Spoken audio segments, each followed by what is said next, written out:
Oi, Sônia, boa tarde para você e Oi. para todos os meus amigos aí na bancada. Bom, a gente está falando aqui, né, com exclusividade desde ontem a respeito dessa história da Sônia Bride com o Rafael Cardoso.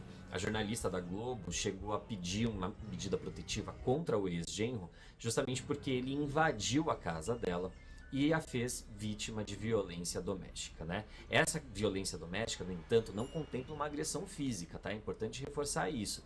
Ele praticou violência psicológica, violência moral e violência patrimonial. No dia que ele invadiu a casa dela, isso em agosto do ano passado, ele destruiu o carro da Sônia Bride num ataque de fúria, também proferiu insultos contra ela e também fez ameaças a ela e ao caseiro que trabalha lá na casa da Sônia. E aí a Sônia buscou aí medidas na justiça e conquistou o amparo na Lei Maria da Penha. Um pouco mais cedo hoje eu publiquei um novo desdobramento desse caso na minha coluna falando que a Sônia também conseguiu mais um outro amparo na lei, que foi a inclusão do nome dela na Patrulha Maria da Penha, que é um serviço que tem em alguns estados aqui no país, onde a polícia militar patrulha, faz rondas diárias e periódicas no entorno da propriedade das vítimas e também de seus agressores, para se certificar de que o agressor está cumprindo a medida de distanciamento, né? Pois bem, isso eu antecipei mais cedo na minha coluna, algumas pessoas já viram, mas o que eu reservei aqui com exclusividade hoje para a tarde a sua é a relação do Rafael Cardoso com a Globo. Como que toda essa história acabou impactando a continuidade dele no quadro de funcionários da emissora. Pois bem, é importante falar aqui que eu procurei a Globo, antes de mais nada, né? A Globo me enviou um posicionamento agora recentemente, daqui a pouco eu vou falar para vocês qual foi. Porém, todas as informações aqui colocadas são baseadas em apurações com fontes. Pois bem, o contrato de Rafael Cardoso acabaria somente em abril deste ano. Porém, a Globo optou por encerrar ele 6 meses antes, ou seja, em outubro do ano passado. Em outubro do ano passado, o que aconteceu? Foi o mês em que o Rafael foi notificado pela Justiça sobre a aplicação da Lei Maria da Penha contra ele, né? Por conta da violência doméstica que ele praticou aí contra a Sônia Bride.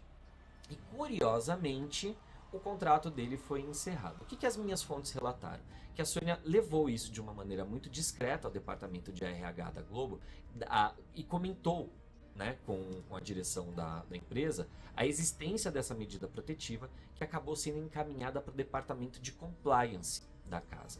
A Globo, de uma maneira muito sutil, optou por desligar o funcionário.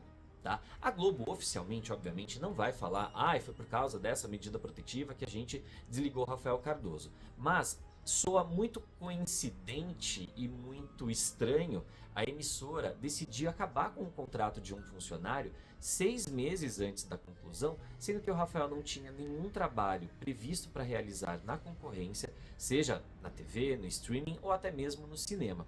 O contrato dele foi encerrado 6 meses ou um pouquinho mais antes do fim, como eu disse, estava previsto para acabar em abril desse ano, justamente porque a Sônia teve que levar esse apontamento, porque afinal de contas os dois trabalhavam na mesma empresa, tá? Eu procurei, né, a equipe do Rafael Cardoso, eles estão num silêncio absoluto, a assessoria de imprensa deles não apenas redireciona para o time jurídico do Rafael Cardoso, que não nos responde desde ontem, quando começamos toda essa apuração, e a Globo mandou aqui um comunicado oficial falando que a informação não procede. Porém, as minhas fontes de dentro da emissora garantem que sim, foi isso que aconteceu. Porque afinal de contas, se a gente for parar para pensar aqui, o que justificaria a emissora interromper um contrato com um ator 6 meses antes, sabendo da aplicação de uma multa pelo fim do contrato antecipado? Sendo que a Globo vira e mexe, escala atores para fazer participações especiais em novelas, etc., novelas, séries e tudo mais, para aproveitar justamente a validade desse contrato, não é mesmo? E o Rafael Cardoso, que protagonizou diversas novelas, era requisitado para diversos trabalhos, estava já há um bom tempo sem fazer absolutamente nada na emissora, né? Ele fez uma participação em Terra e Paixão, uma participação bem curta, por sinal, e depois ficou escanteado lá na casa, né? E ele não foi mais requisitado para absolutamente nada. A Globo sustenta essa informação, né, de que decidiu optar pelo fim do contrato porque não tinha nenhum trabalho previsto, porém as coincidências das datas, que foi exatamente quando a Sônia conseguiu a medida protetiva e o Rafael foi notificado, consequentemente, ele acabou sendo desligado do quadro de funcionários da emissora e como a gente bem sabe, não tem nenhum trabalho previsto para ele, seja na TV aberta, na TV fechada, no streaming ou no cinema. O que vocês acham disso tudo? Pois é, obrigada, Peline.